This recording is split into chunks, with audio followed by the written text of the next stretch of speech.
Olá, caros amigos e seguidores, sejam muitíssimo bem-vindos a mais um vídeo da rubrica Bora lá falar de carros. E para não variar, hoje vou falar de um carro elétrico. A bem dizer, da ciência e da atualidade, eu acho que dois em cada três carros que são lançados agora são 100% elétricos. E portanto a frequência com que eu vos trago aqui os abomináveis carros a pilhas para muitos petrolheads vai ser cada vez mais frequente e portanto eu já começo a ver o nível de subscritores aqui por aí abaixo. É mentira, graças a Deus não. E portanto vou-vos trazer então aqui novidades sobre um carro com o qual eu já tinha tido um contacto mais ou menos agradável ali para os lados de Madrid. Então qual é que foi a viatura? É o Polestar 4.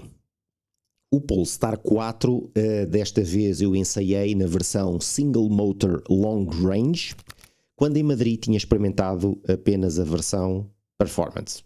Acho, se não me falha a memória, mas porque eu não fui ver o vídeo antes. Então, eu desta vez eu pedi o carro à Polestar justamente porque eu não tinha ficado 100% convencido com o carro. Nós numa semana testámos o Polestar 4, depois logo na semana a seguir testámos o Polestar 3, e como eu adoro o Polestar 3, o Polestar 4 ficou-me assim um bocadinho aqui atravessado e sobretudo por uma razão muito fundamental, que é a ausência do vidro traseiro.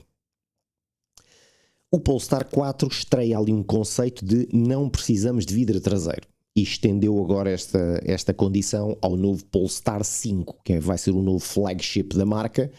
Também não há vidro atrás. E o vidro atrás deixa de fazer sentido a partir do momento em que temos um conjunto de câmaras para trás que substituem e projetam num ecrã, que é o retrovisor central, a imagem lá de trás.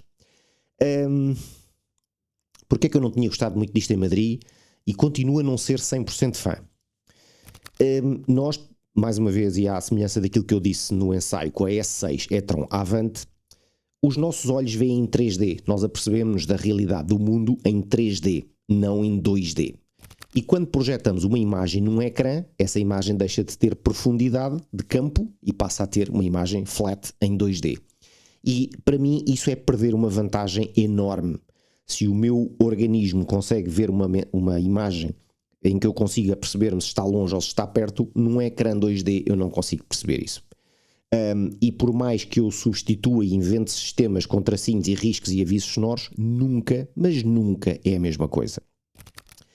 O Polestar 4, ou a Polestar, com o argumento de precisarmos de aquele espaço todo ali atrás para providenciar mais espaço para os ocupantes, ainda assim não me convence. Eu acredito perfeitamente que com aquela linha de tejadilha e linha de carroçaria seria perfeitamente possível integrar um vidro na traseira, tanto mais que a tampa da mala tem lá um recorte numa placa, uma chapa, o que quer que seja, que é exatamente um vidro. Se aquela chapa ali não fosse uma chapa, fosse um vidro, era um vidro. E por muito pouca visibilidade que houvesse para trás, era alguma visibilidade real do que acontece atrás. Não era uma imagem projetada num ecrã. Isso faz toda uma diferença. Eu prefiro, sem dúvida nenhuma, ver para trás numa janelinha assim deste tamanho, do que ter que ver uma imagem num ecrã do retrovisor aqui. O que é que acontece quando nós vamos a conduzir e, efetivamente, ao longo de... Eu tinha ensaiado o carro em Madrid durante umas horas e, portanto, não foi o suficiente. Agora ensaiei o carro durante 5 dias.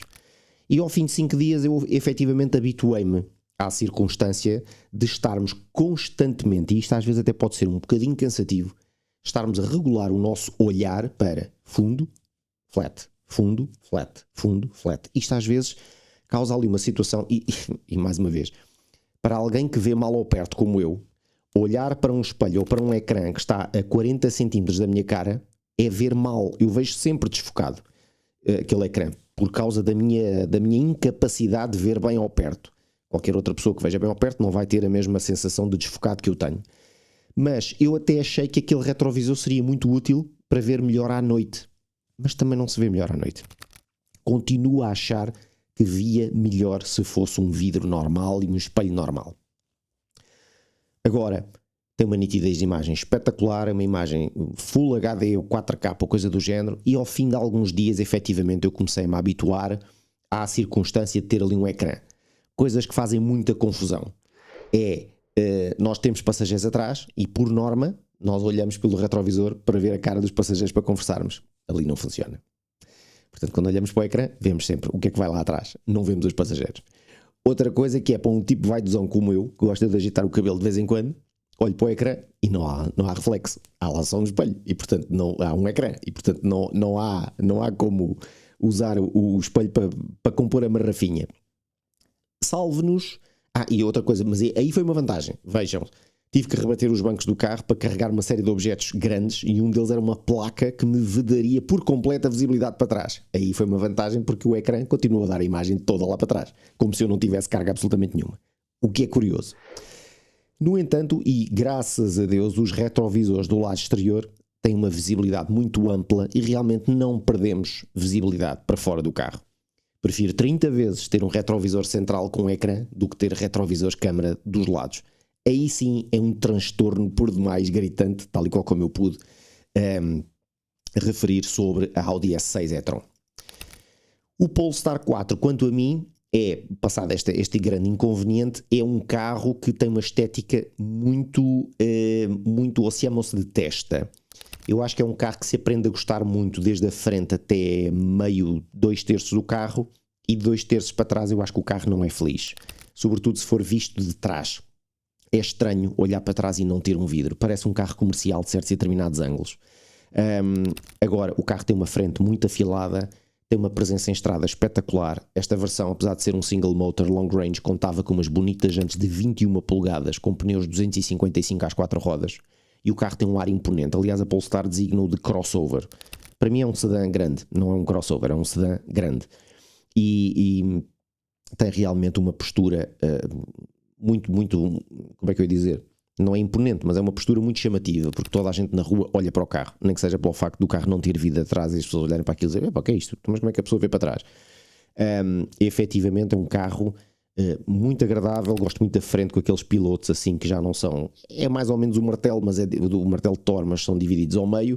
Pode-se alterar ali algumas assinaturas, quer da frente, em termos da assinatura de LED, quer ali atrás, na forma como as luzes acendem quando nos recebem, outras coisas do género. Mas é um carro que tem um look muito robusto. E essa robustez transmite-se logo para o interior. Adoro o facto do carro também ter as portas sem moldura nos vidros, portanto dão-lhe um ar desportivo. Apesar de ser um crossover, não deixa de ter ali as portas sem moldura nos vidros. E não é por isso que perde qualidade de insonorização ou solidez do conjunto todo, porque o carro, com as câmaras todas que tem à volta, nos retrovisores, na parte da frente junto aos guarda-lamas, mais a câmara traseira, mais as câmaras à frente, incluindo uma função de dashcam, podemos estar a gravar o que vai à nossa frente. O carro tem todo um ar muito robusto e super moderno. Eu estou muito ansioso por conhecer o Polestar 5, que eu acho que o carro, apesar de eu gostar que tivesse um vidro para trás, mas sabe-se lá se algum dia um facelift terá. Mas estou muito expectante porque realmente este carro tem um ar muito robusto. Logo que passamos para o interior, percebemos que essa robustez segue toda a linha. Aliás, todos os modelos Polestar neste momento, o 2, o 3 e o 4, são carros com uma qualidade de construção brutal. Eu diria que eu não tenho ali sítio de crítica, muito sinceramente. Não consigo encontrar pontos de crítica ao interior ou aos plásticos, porque para já não há plásticos. Está tudo coberto ou por peles sintéticas, ou por tecido, ou por uma borracha que parece neoprene. Parece que estamos a tocar num fato de mergulho o tempo todo. E este Polestar 4 é aquele que parece o menos Volvo de todos, porque o ecrã à nossa frente é maior do que nos restantes Polestars. A disposição do infotainment central não é vertical, é horizontal e é um ecrã bastante grande. E os bancos também não têm um ar Volvo, são os bancos diferentes. Não tem um aspecto Volvo como tem o Polestar 3, como tem o Polestar 2, em que nós sentamos e encontramos logo um ar de família. Aqui este é um bocadinho diferente. Portanto, eu diria que é o menos Volvo deles todos. Agora, é muito minimalista. E quanto a mim, minimalista no exagero. Não há botões para nada. Há botões para abrir os vidros, há botões para destrancar as portas, há um botão central pause e de volume e chapéu. Não há mais nada. Irrita-me ter que ir ao infotainment para acender as luzes, para manter os mínimos acesos para tirar umas fotos. Irrita-me ter que ir ao infotainment para ter que abrir um porta-luvas. Irrita-me ter que ir ao infotainment para fazer uma regulação do volante, dos espelhos retrovisores, que nem sempre funcionam à primeira. O carro tinha ali uns bugsitos de passo ao pote, porque muitas vezes eu selecionei retrovisor esquerdo, carregava no botão para regular os retrovisores esquerdos e nada acontecia. Depois saía do menu, voltava a entrar e já funcionava. Da mesma forma que, portanto, são aqueles botões ápticos, ou lá como é que se chamam, que estão no volante, que servem várias funções e essas funções vão variando dependendo do que é que nós estamos a fazer. Da mesma forma que o Cruise Control também tem o sistema áptico, eu posso alternar entre o Pilot Assist ou o Cruise Control normal, mas volta e meia eu não conseguia aumentar nem diminuir a velocidade. Portanto, tinha que cancelar o Cruise Control, desligar e voltar a ligar para aquilo então funcionar. Portanto, enfim, bugsitos à parte, é um carro com uma condução espetacular. Eu fiz realmente as pazes com este carro por causa disso. Adorei conduzir o carro. O carro tem uma postura em estrada, uma sensação de segurança top. Os 272 cavalos que esta versão single motor tem no eixo traseiro são mais do que suficientes. São 343 Nm. O carro faz 7.1 do 0 aos 100 e atinge uma velocidade máxima limitada a 200 km por hora. São mais do que suficientes para qualquer veículo com aquele peso e com esta dimensão para seguir em segurança e fazer consumos razoáveis. Uma coisa que eu adorei neste carro foi o tato do pedal do travão. Parece um Porsche Taycan. Não há esponjoso do elétrico, do carregar e parece que é regeneração, mas depois é que são as maxi... Não há transição. Carregamos no pedal do travão e temos sempre mordacidade e sensação de stopping power imediato. Temos 3 níveis de regeneração, bola, médio ou muito forte. Eu andei sempre no médio, que é mais do que suficiente, com o muito forte ou o one pedal drive. Quanto a mim fica desagradável, porque sempre que aliviamos um bocadinho o acelerador parece que estamos quase a fazer o pino a travar. Não gostei, é demasiado. O peso da direção também pode ser calibrado em 3 níveis. Eu deixei sempre o intermédio, que é mais do que leve. O carro tem uma boa brecagem, porque não temos motor à frente e portanto também não temos ali transmissões no eixo dianteiro, e apesar de um carro ter 4,84 m e ser um carro avantajado de dimensões, consegui entrar e sair bem da minha garagem tortuosa. É um carro com 2.200 e muitos quilos, mas como digo mais uma vez, 7.1 do 0 aos 100 e a capacidade para retomar e reprisar é muitíssimo boa e mais do que suficiente. Mais uma vez, não acho que faça qualquer sentido optar por uma versão performance de 500 e não sei quantos cavalos, porque vamos imediatamente perder uma coisa preciosa que este carro tem, que é a autonomia. Este carro fez nas minhas mãos, ao longo de quase 400 km de ensaio, sempre com a mesma carga, não voltei a carregar o carro desde que me foi entregue, e eu fiz um consumo médio de 21,5, sendo que nas voltinhas ele andou aqui na zona dos 19,5 e 20, e quando fui para a autoestrada os consumos subiram um bocado, portanto eu imagino que em autoestrada consumos reais a 120 são 22, 23, 22, 23, não devem sair muito disto. À semelhança daquilo que eu consegui também no fundo com o Polestar 3, com a mesma motorização, sendo que o Polestar 3 tem 299 cavalos e aqui temos 272. Agora, é um carro com bancos aquecidos, bancos ventilados, com volante aquecido, uma condução espetacular, cai dentro do espectro fiscal. A Polestar está agora com uma campanha até ao final do ano 2025 com 59.900 mais IVA, portanto cai perfeitamente dentro daquilo que é o espectro fiscal.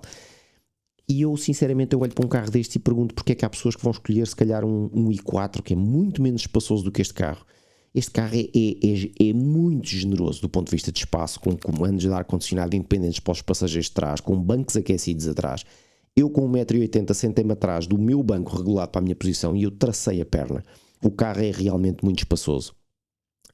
Em largura, sobretudo, chegámos a andar com 5 passageiros a bordo, 3 adultos sentados no banco de trás, ninguém se queixou e fizeram aquela coisa do levanta lá o rabo que é para eu pôr o meu cinto. Não, toda a gente se sentou, pôs o cinto sem qualquer espécie de problema, portanto, atrás o carro é realmente bastante espaçoso, é muito espaçoso. Agora, é um bocadinho claustrofóbico, realmente não ter aquele vidro atrás é só estranho. Ninguém deixou de reparar quando se sentou lá dentro, tipo, então, mas onde é que está o vidro? Não há vidro. A bagageira, porta elétrica, mala elétrica, com um botãozinho que às vezes nem sempre é fácil de encontrar, sobretudo se for à noite, temos que andar ali um bocadinho às apalpadelas onde é que está o botão para abrir a mala. São 526 litros de mala, é bom, é maior que a S6 e-tron com que eu andei, que tinha 502 litros, e este carro tem uma bateria de 104 kWh, dos quais 94 e trocos são úteis. Portanto, este carro, a fazer consumos médios de 21,5, faz confortavelmente mais de 400 km com uma carga. A marca anuncia mais de 600, mas lá está, são mais de 600 se eu não sair daqui das voltinhas. Este carro tem uma velocidade de carregamento até 200 kW, mas é um carro com uma tensão de corrente de 400 volts. Se fosse 800 volts, provavelmente manteria esses 200 kW durante grande parte da sua curva de carregamento e carregaria ainda mais depressa. Ele não é brilhante a carregar, carrega suficiente rápido QB para uma bateria desta dimensão, e eu acho que é um carro muito sensato, é um carro muito espaçoso, é um carro muito versátil, muitíssimo bem equipado, sobretudo muitíssimo bem construído. O carro denota uma robustez. Quando fechamos as portas, e mesmo normalmente carros com portas sem moldura têm assim aquele bater de porta um bocadinho mais frágil, este carro não, é uma escotilha de submarina, pum, é assim uma coisa super pesada. Os puxadores das portas também têm um ar, apesar de saírem das portas e entrarem das portas, tem um ar super robusto, e todo o carro transmite uma sensação de solidez, gigante, para durar e durar e durar. É a sensação com a que eu fico. E mais uma vez, muito bem sonorizado. A aparelhagem Harman Kardon que este carro trazia, eu não sei se é equipamento sério, se não, perdoem-me, não tenho a certeza, mas a aparelhagem era muito boa, com um sistema de som surround, e mais uma vez, pela robustez de montagem, temos uma sonoridade e uma potência de graves dentro daquele carro, que temos o subwoofer dentro da mala, em que deu para ouvir ali o meu tecnozinho a bombar à séria, sem ter plásticos a fazer ou qualquer coisa do género. É muito agradável fazer festinhas ao carro. Você é sério, desafios. Vão ali ao Space Star, como é que é? Polestar Space ali em Lisboa ou no Porto, sentem-se dentro de um carro e toquem as superfícies. É por demais agradável. O carro é realmente muito elegante. Tenho pena de ser tão minimalista. Acho que há comandos que não... é muito engraçado ter tudo no painel, mas é uma chatice ter que ir ao painel. E depois, este carro fez... Cada vez que eu entrava para dentro do carro, o telefone nunca emparelhava. Eu tinha sempre que o ligar a posteriori. Não emparelhava nunca à primeira. Depois eu tenho, felizmente posso criar atalhos para desligar os sinais sonoros da advertência dos sinais de trânsito, os sinais do Lane Assist, os sinais do Lane Keeping Aid, os sinais do Pilot Assist. Temos que ir ao painel fazer tudo. Abrir o porta-luvas eu tenho que ir ao painel, regular os espelhos eu tenho que ir ao painel, regular o volante eu tenho que ir ao painel. É muito aborrecido. E depois aqueles comandos no volante não são intuitivos, não são práticos, porque não tenho, eu não sei exatamente onde é que se carrega, andamos às apalpadelas. Eu gostava tanto que as autoridades obrigassem os carros a ter certas e determinadas funções, são obrigatórias ter botões físicos. Eu acho que eu não vejo vantagem nenhuma em ter que ir ao painel para abrir o porta-luvas, pelo amor da santa. Iluminação interior de acordo com os planetas que existem no nosso sistema solar, cada um tem a sua luz, muito agradável, o carro é muito sólido, o vidro do teto panorâmico é espetacular, faz a filtragem automática dos UVs e portanto podemos deixar o carro, não tem cortina, pode-se deixar ao sol à vontade, que não é por causa disso que aquece mais. E fiz mesmo as pazes com este Polestar 4, eu estava um bocadinho desgostoso com a experiência que tinha tido em Madrid, porque também já estava com o ânimo apontado para o Polestar 3, porque eu gosto muito do Polestar 3, mas este Polestar 4 agora deixou-me aqui um bocadinho baralhado, porque acho que afinal eu gostei muito mais do carro, gostei muito da condução do carro, o carro é muito previsível, é muito seguro, adorei a travagem, e volto a dizer, 272 cavalos, 343 Nm com um motor apenas e tração traseira são mais do que suficientes para eclipsar 80% do trânsito assim, numa pisadela de acelerador, e portanto não há justificação que eu diga, obviamente que ter 544 cavalos é muito simpático, é muito engraçado, mas se procuram autonomia, se procuram um bom alcance com este carro, single motor, chega e sobra, e vai ser um carro que vos vai dar horas de prazer de condução boas. Não é um desportivo? Claro que não. Não é o carro mais rápido do mundo? Claro que não. Mas cai dentro do espectro fiscal, é muito confortável, é muito bem equipado, é giríssimo. Até podem mostrar aos amigos que vejam, reparem, eu não tenho um retrovisor para trás, que isto é um ecrã que acende aqui, eu trocava por um vidro, mas pronto, isso sou eu que sou um bocado cota e sou um bocado antiquado, mas é o que é. Caros amigos, espero que tenham gostado deste vídeo /ensaio ao Polestar 4 Single Motor Long Range. Não se esqueçam de subscrever o canal, ativem as notificações e deixem-me nos vossos comentários o que é que vocês acharam deste vídeo. Até ao próximo ensaio e fiquem bem. E se estamos no Natal, Feliz Natal. Se já passámos o Natal, então espero que tenha tido um bom Natal. Até à próxima, adeus, obrigado. Agora tenho mais que fazer.